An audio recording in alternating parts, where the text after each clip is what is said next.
Hi అండి. నా videos మీకు నచ్చినట్లయితే నా ఛానల్ని సబ్స్క్రైబ్ చేయండి. ఈరోజు నిండు నూరేళ్ళు సావాసం ఎపిసోడ్లో ఏం జరిగిందో తెలుసుకుందాం. చిత్ర, ఆ డబ్బు గురించి నువ్వు ఇప్పుడు అడగకు, ఇంకోసారి మాట్లాడకూడదు అని వినోద్ అంటూ ఉంటాడు. లేదు, నేను ఈ రోజే అడుగుతాను. నువ్వు చెప్పినట్లు ఉమ్మడి కుటుంబంలో నేను రాజీపడి ఉంటున్నాను కదా, మరి నేను చెప్పిన మాట నువ్వు విని తీరాల్సిందే అని చిత్ర అంటూ ఉంటుంది. అది కాదు చిత్ర, అదిగో అన్నయ్య వాళ్ళు వస్తున్నారు, ఇంకేం మాట్లాడకు అని వినోద్ అంటూ ఉంటాడు. అమర్, బాగి, మనోహరి లోపలికి వెళ్తూ ఉంటే బావగారు మీతో మాట్లాడాలి అని చిత్ర అంటుంది. వినోద్ కోపంగా చూస్తూ ఉంటాడు. వినోద్, నువ్వు అడుగుతావా నేను అడగనా అని చిత్ర అనడంతో, అదే అన్నయ్య, బిజినెస్కి అమౌంట్ ఇస్తానని అరేంజ్ చేస్తానని చెప్పావు కదా అని వినోద్ అంటాడు. మీరు అడిగింది చిన్న అమౌంట్ కాదు కదా, కాబట్టి కాస్త సమయం పడుతుంది అని అమర్ అంటాడు. ఇంకెన్నాళ్ళు బావగారు మీరంతా డబ్బును అనాథాశ్రమాలకు అక్కడ ఇక్కడ డొనేట్ చేస్తూ ఉంటే ఆస్తి హారతి కర్పూరంలా కరిగిపోతుంది.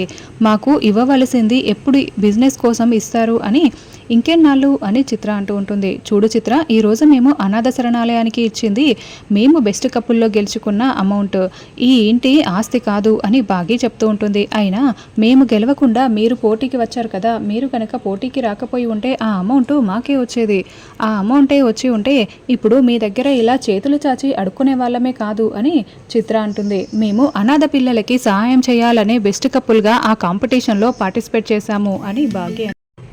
మా గురించి పట్టించుకోరు, కానీ బయటి వాళ్ళు మీకు ఎక్కువైపోయారు. బయటి వాళ్ళకి దానం చేయడానికి ఏ ముక్క కూడా చేతికి కూడా అడ్డం రాదు అని చిత్ర అంటుంది. చిత్ర, నువ్వు సైలెంట్గా ఉంటావా అని వినోద్ అంటాడు. ఎందుకండి, ఎందుకు సైలెంట్గా ఉండాలి?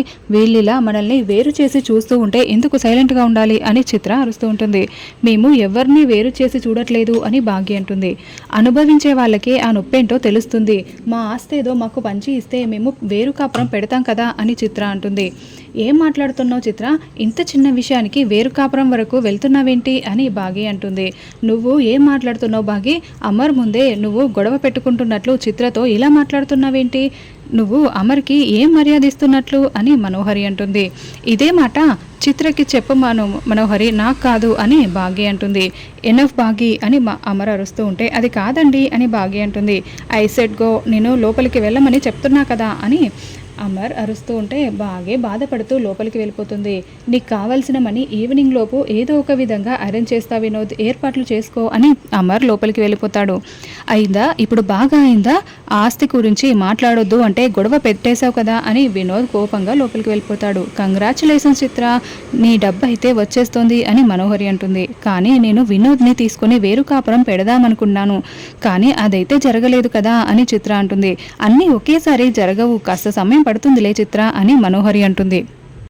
అప్పుడే మనోహరికి చెంబా హైదరాబాద్లో ల్యాండ్ అయింది, నువ్వు వెంటనే బయలుదేరా అని రణవీర్ ఫోన్ చేయడంతో అలాగే వస్తున్నాను అని మనోహరి బయలుదేరి వెళ్తుంది. తర్వాత బాగి బట్టలు మడత పెడుతూ అమర్ తిట్టిన మాటలు అరిచిన మాటలే గుర్తు చేసుకుంటూ బాధపడుతూ ఉంటుంది. అప్పుడే అమర్ అక్కడికి వచ్చి, బాగి ఇందాక మాట్లాడిన మాటలకి బాధపడుతున్నావా అని అడగడంతో, అదేం లేదండి, మీరు ఏం చేసినా ఏం మాట్లాడినా అందరి మంచి కోసమే కదా, అయినా చిత్ర వినోద్లకి ఇప్పటికిప్పుడు అంత డబ్బు ఎలా సర్దిస్తారండి, మన దగ్గర కూడా అంత డబ్బు లేదు కదా, అయినా వాళ్ళు నష్టపోతారని తెలిసి కూడా డబ్బులు ఇవ్వడం ఎందుకు అని బాగి అంటుంది. చిత్ర మోటివ్ ఏంటో తెలుసా బాగి? వినోద్ని తీసుకొని వేరు కాపురం పెట్టడం, అందుకే దాని నుండి నేను తప్పించుకోవడానికే డబ్బులు ఇస్తానని చెప్పాను అని అమర్ అంటూ ఉంటాడు. కానీ బిజినెస్ స్టార్ట్ చేస్తున్నప్పుడు ఆ బిజినెస్ ఎలా చేయాలి ఏంటి అన్న దాని గురించి మొత్తం ఆలోచించి జాగ్రత్తగా తెలుసుకొని చేయాలి కదండి, కానీ ఇప్పటికిప్పుడు డబ్బులు ఇచ్చినా వేస్టే కదండి, వాళ్ళు నష్టపోతారు, ఇద్దరికీ అనుభవం లేదు అని బాగి అంటే, పర్వాలేదు బాగి, డబ్బు పోయినా పర్వాలేదు, రిలేషన్స్ ముఖ్యం, వినోద్ ఇక్కడే ఉండాలి, చిత్రతో కలిసి ఉండాలి అని అమర్ చెప్తూ ఉంటాడు. చిత్ర ఎలాంటిదో వినోద్కి చెప్పేయచ్చు కదండి అని బాగి అంటుంది. కానీ వినోద్ చాలా సెన్సిటివ్, చిత్ర అలాంటిదని తెలిస్తే వాడు చాలా ఫీల్ అయిపోయి తట్టుకోలేడు, బహుశా అయితే విడిపోతారు, భార్య దూరం అయితే ఆ బాధ ఎలా ఉంటుందో, ఆ పెయిన్ ఎలా ఉంటుందో నాకు బాగా తెలుసు బాగి అని. చిత్ర మోసగత్తె అయినా కూడా వినోద్ చిత్రని ప్రేమిస్తున్నాడు కాబట్టి మనమే చిత్రని మార్చుకొని బుద్ధి వచ్చేలా చేసి మంచి నడవడికతో ఉండేలా చేసుకోవాలి అని అమర్ చెప్తూ ఉంటాడు. సరేనండి, మీ ఇష్టం, అన్నీ తెలిసి కూడా మీరు మౌనంగా ఉంటున్నారు అని బాగి అంటూ ఉంటుంది. ఆరు, గుప్తా గారు గార్డెన్లో ఉండగా ఉన్నట్లుండి గాలి బాగా వస్తూ ఉంటుంది. ఏమిటి గుప్తా గారు ఇదంతా కూడా అని అడగడంతో, నిన్ను ఏదో దుష్టశక్తి సమీపించుచున్నది, అందుకు సంకేతమే ఇది అని చెప్తూ ఉంటారు. ఎవరు అని ఆరు అంటూ ఉంటుంది. నీ శక్తులతో నువ్వే తెలుసుకోను అని గుప్తా గారు చెప్తూ ఉంటారు. అప్పుడే ఆరు కళ్ళు మూసుకొని ఉంటే, నిన్ను బంధించడానికి వచ్చే దుష్టశక్తి పేరు చెంబ. తను చాలా నిష్ణాతురాలు అని చెప్తూ ఉంటే ఇలాంటి ఘోరాలనే నేను మట్టు పెట్టేశాను కదా, ఈ చెంబ నన్నేం చేస్తుంది అని ఆరు అంటుంది. లేదు, తనకి అతీత శక్తులున్నాయి. తను ఇంతవరకు ఏ ఆత్మ చేతిలోనూ ఓడిపోలేదు. నీవు కనుక దొరికావంటే శాశ్వతంగా నిన్ను భూస్థాపితం చేసేస్తుంది అని గుప్తా గారు చెప్పడంతో, ఏంటి గుప్తా గారు ఇంత భయపెడుతున్నారు అని ఆరు అంటుంది. నేను భయపెట్టడం లేదు, జాగ్రత్తగా ఉండమని చెప్తున్నాను అని గుప్తా గారు హెచ్చరిస్తూ ఉంటారు. ఆ మనోహరి రణవీరుడు కలిపి చెంబ అని పిలిపిస్తున్నారని చెప్పడంతో ఆరు టెన్షన్ పడుతూ ఉంటుంది. తర్వాత చెంబ నేరుగా రణవీర్ మనోహరి దగ్గరికి వచ్చేస్తుంది. రణవీర్, నువ్వు చెప్పింది నేను పూర్తి చేసేస్తాను అని చెంబ అరుస్తూ ఉంటుంది. నువ్వు అనుకున్నంత ఈజీ కాదు, కోల్కతా నుండి ఇక్కడికి వచ్చినంత తేలికనుకుంటున్నావా ఆ ఆత్మని బంధించడం అని మనోహరి అంటుంది. నా శక్తుల గురించి నీకేం తెలుసు, నువ్వు ఇలా మాట్లాడుతున్నావు, నేను ఖచ్చితంగా చేసే తీరుతాను అని చెంబ చాలా కాన్ఫిడెంట్గా చెప్తూ ఉంటుంది. అవును మనోహరి, తన గురించి నీకేం తెలియదులే అని ఏం జరిగిందో మొత్తం వివరాలన్నీ వివరిస్తూ ఉంటాడు. ఒక ఆత్మ ఇన్ని రోజులు భూమి మీద ఉండడం ఏంటి అని, ఆ ఆత్మకి అన్ని శక్తులు ఎక్కడి నుండి వచ్చాయి అని చెంబ అంటూ ఉంటుంది. అది నువ్వే చెప్పాలి అని మనోహరి అంటుంది. అప్పుడే ఆవిడ కళ్ళు మూసుకొని మంత్రదండంతో చూస్తూ ఉంటుంది. ఆరు ఫోటో దగ్గర ఉన్న పువ్వుల వల్లే తనకి అన్ని శక్తులు వచ్చాయి అని ఆవిడ చెప్తూ ఉంటుంది. అవును, ఆ పువ్వులని చాలాసార్లు నేను తీద్దామని ప్రయత్నించాను, కానీ కుదరలేదు అని. ఆ పువ్వుల్ని తీసేస్తే ఆ ఆత్మ ఇక్కడి నుండి వెళ్ళిపోతుందని కూడా నాకు తెలుసు, కానీ నేను చేయలేకపోయాను అని మనోహరి చెప్తుంది.